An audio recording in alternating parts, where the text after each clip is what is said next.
Om Namo Bhagavate Vasudevaya. Om Namo Bhagavate Vasudevaya. Om, I bow to the Lord Vasudeva. Joy to you, friends. I may have mixed up some of my stanzas here. It's entirely possible when you got pages and pages to turn. But it doesn't matter because the truths that I'm speaking are truths. And the application that I have made here is also true. Arjuna says, they say of Arjuna, observing this far-flung array of his own kith and kin before him, the son of Kunti, Arjuna, was filled with pity and spoke sorrowfully, "O Krishna, seeing these my own relatives, gather together ready to fight us, my strength fails me, my limbs quiver, my mouth becomes parched, my whole body trembles, my hair stands on end." All these being signs of inner conflict. The sacred bow Gandhiva slips from my grasp. As with bent spine he slumps forward in discouragement, and my skin is on fire, a hint of awakened latent desires. I cannot remain upright, and my mind loses all focus. These are sort of humorous descriptions, but they're very real for somebody who's going through these things. I remember one fellow monk in the monastery coming into my room in the daytime when I would be at my desk working. He'd sit on my bed. I used to work in my bedroom, obviously, and he'd just sigh like this. And everything seemed so heavy to him, and I couldn't understand why it had to be so heavy. It didn't seem heavy to me, but it was very real to him. And the dismay that one feels when he realizes how very strong these impulses are. I remember him saying once, "If only I could just get my hand on them." He was a very strong person, and he thought in terms of wrestling and fighting like this. But it's not that way. You have to come in from behind. You have to learn tricks. You have to sort of come in the back door and take them by surprise. There are many tricks you have to learn to overcome. But the most important of all is to stand at the front door and call to God and say, "Come, my house is your house."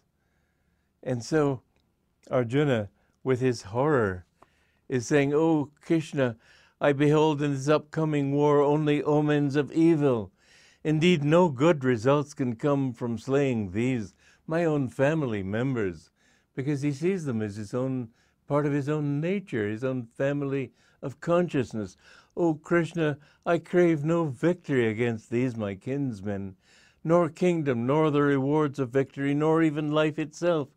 Of what use, indeed, to us would be these hollow gains?" I've interpolated a few words here, but this is what the devotee feels in the beginning sometimes. So I gain all this, but what have I got? If I've killed all these relatives, if I've gotten rid of all these qualities, won't my life be just a wretched desert then? With no life, no life-giving water, no oases, nothing? And so you must understand that the path to God seems difficult at first, and let's admit that it does, but it's a seeming. It isn't difficult when you get into it, because actually every step of the way becomes greener. Every step of the way becomes better. And whereas many people fall away at the beginning, the longer they go, the more fulfilled they feel, until finally they realize there's really nothing in this world except finding the joy of my own being. And so we go on here.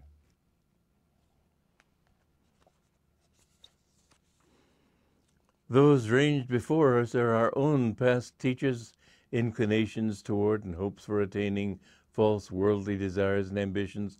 I'm interpolating these things. Fathers, that is to say, begetters of past sense inclinations. Sons, which is to say, sense pleasures themselves. Grandfathers, or sense tendencies from past incarnations. Uncles, fathers-in-law, grandsons, brothers-in-law, and other kinsmen, more distant influences, in other words, global, national, social, environmental, familial. We're surrounded by all these influences, It seems like a huge thing to have to overcome all of this and to find this misty, shadowy nothing that we know nothing about. O Madhusudana Krishna, how can I consent to kill these relatives even if their own desire is to kill me? I would rather relinquish sovereignty. I'd rather not even do this big battle of attaining self-mastery over the three worlds even, the causal, the astral, and physical universes. What to speak then of conquest over this little earthly kingdom, my physical body? What happiness could we find, O no Janardana, Krishna, in destroying Dhritarashtra's clan? Sinful though they be, would not we too incur sin by slaying them? You see, the mind has all these subtle ways of tricking itself, self-justifications. Like that song, I'm just a girl who can't say no. What are you going to do when a fellow talks flirty and so on? What are you going to spit in his eye? Well, that's not the only alternative you have, but she presents that. The mind does that. The mind offers you all sorts of reasons why you really ought to go on living the way you do. Don't let yourself be fooled. That's why truthfulness is so important.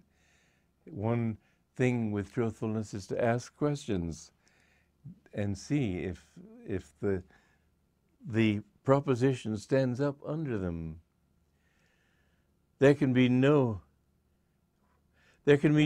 justification, surely, in killing our own cousins, Dhritarashtra's sons.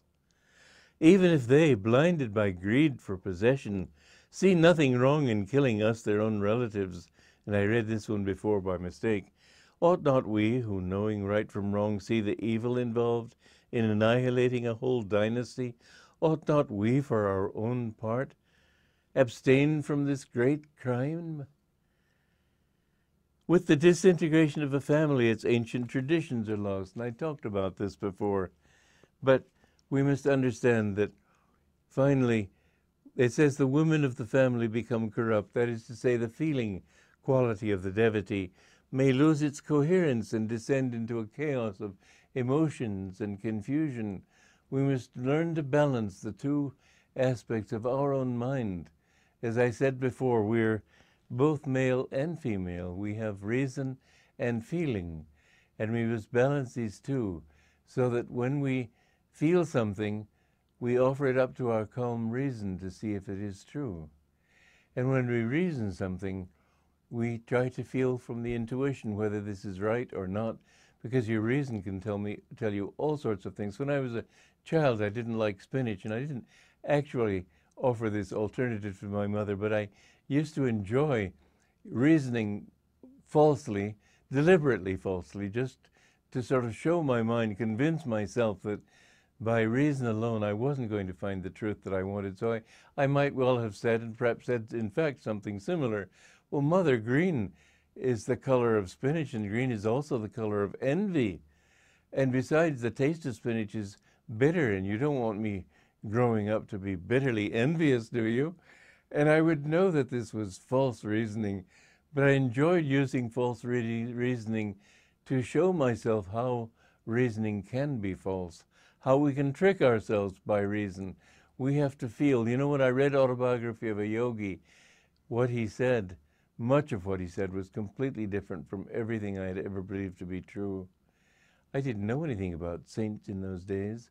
And when Lahiri Mahashai materialized himself on page 8, I think it is, of the book to my Guru's father, I mean, that was pretty much to swallow. But I knew because my heart was convinced. My reason rejected it, and my heart absolutely accepted it. So on the reasoning level, I just put everything on a shelf. And I told myself that I'll face these things when I'm ready to, but first I know what I'm doing. And as I said, I took the next bus across the country, 4 days and 4 nights to my Guru. When you know in your heart, follow that feeling. It will lead you aright. Joy to you.